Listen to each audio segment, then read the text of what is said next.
Hello friend, welcome to स्मा classes. आज का टॉपिक होने जा रहा है हमारा व्यक्तिगत विभिन्नताओं का अर्थ, परिभाषा एवं कारण। सभी छात्रों के लिए इम्पोर्टेंट है, तो देखेंगे पहले अर्थ। व्यक्तिगत विभिन्नता यानी कि कोई भी दो व्यक्ति एक जैसे नहीं होते हैं। प्रत्येक व्यक्ति एक दूसरे के भिन्न होते हैं।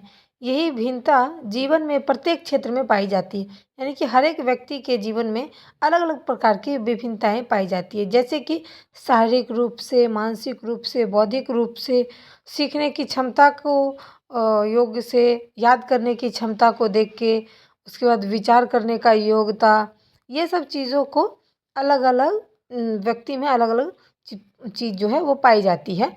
और जिसके कारण ये जो है विभिन्नताओं को व्यक्तिगत विभिन्नता नाम दे दिया जाता है, अर्थात इसे व्यक्तिगत विभिन्नता भी कह सकते हैं, क्योंकि प्रत्येक व्यक्ति में कुछ न कुछ भिन्न होता ही है। अब देखेंगे इसकी परिभाषा। जेम्स ड्राइवर के अनुसार ऐसा कहा गया है कि औसत समूह के मानसिक शारीरिक विशेषताओं के संदर्भ में समूह के सदस्य के रूप में विभिन्नता या फिर अंतर को व्यक्तिगत भेद कहते हैं। यानी कि औसत समूह, जो भी हमारा जो औसत समूह होता है, शारीरिक हो गया, मानसिक हो गया, उसकी विशेषताएं हो गई, तो उसके संदर्भ में कुछ न कुछ रूप जो है वो भिन्न होता है या फिर अंतर दिखाई देता है, उसे ही हम क्या कहेंगे, व्यक्तिगत भेद कहेंगे। और दूसरा है, डॉक्टर अब्दुल राफो के अनुसार कहा है कि तकनीकी भाषा में व्यक्तिगत भेद मानसिक व्यस्त शारीरिक विशेषताओं में विभिन्नताएं या फिर विभिन्नताएं में विचलन होती है। यानी कि जो तकनीकी भाषाएं हैं, जो मशीनी भाषाएं हैं, उनमें भी बहुत सारी होती है, जो कई तौर जो है जो मानसिक रूप से भिन्न होती है, तो कोई शारीरिक रूप से भिन्न होती है।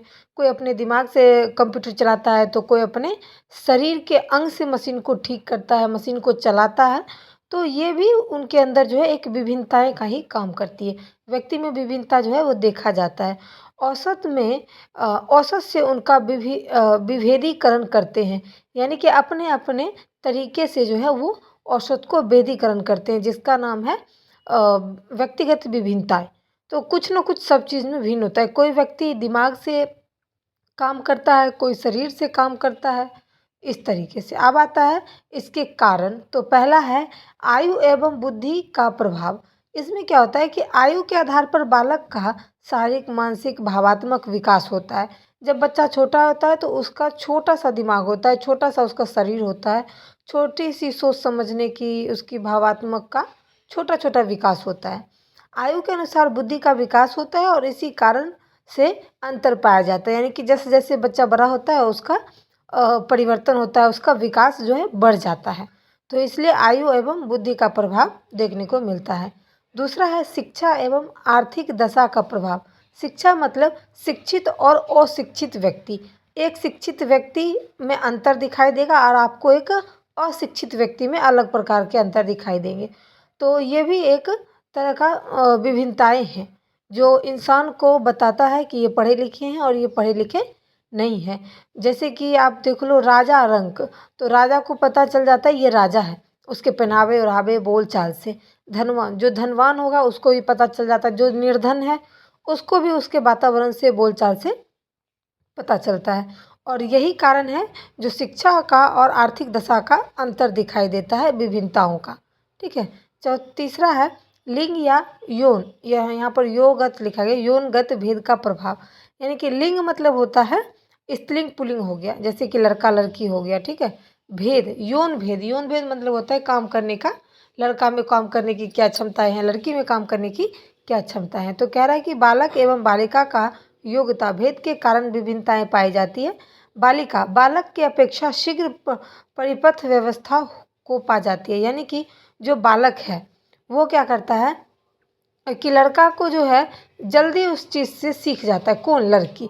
क्योंकि लड़के का जो स्वभाव है वो नम्र होता है और उसके अंदर जो है वो सीखने की इच्छा ज़्यादा होती है। और उसी समय में लड़का का स्वभाव अगर हम जानेंगे तो जबकि बालक जो है वो थोड़ा कठोर होता है, साहसी होता है, यानी कि हिम्मत से भरा होता है, क्रोध और लापरवाही भी होता है। यानी कि उसको छोटी छोटी बातों में गुस्सा आ जाता है, वो लापरवाही भी कर जाता है।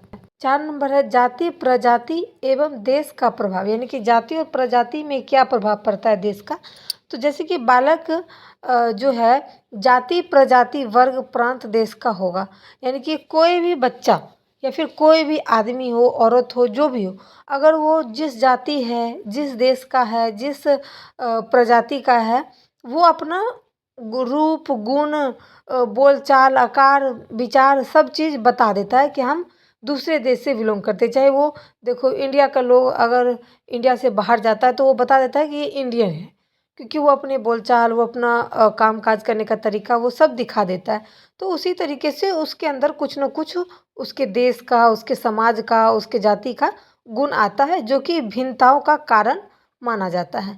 उसके बाद आता है पाँचवाँ, पाँचवाँ है वातावरण। वातावरण का जो प्रभाव है वो क्या है? तो वातावरण का प्रभाव ही व्यक्तिगत भेद पर पड़ता है। यानी कि जितने भी व्यक्ति हैं, सभी पर वातावरण का प्रभाव, गहरा प्रभाव पड़ता है। अगर देखा जाए तो अगर एक बच्चा जिस वातावरण में जन्म लेता है, उसको वहाँ का हर एक चीज़ पता होगा। हर एक चीज़ पता होते हैं, हर एक चीज़ के बारे में वो जानना चाहेगा। और वातावरण जो है वो माँ के पेट से ही शुरू हो जाता है। जब बच्चा छोटा होता है, गर्भ में होता है, तभी से उसकी शिक्षा शुरू हो जाती है, वातावरण से लेके अनेक प्रकार की। तो वो कहाँ का माहौल है, बच्चे कहाँ पल रहे हैं, कहाँ बढ़ रहे हैं, उस चीज़ों को, उस नियम को, उस रूल को फ़ॉलो करते हैं। तो स्वाभाविक है बच्चे का वहाँ का वातावरण का असर होता ही है।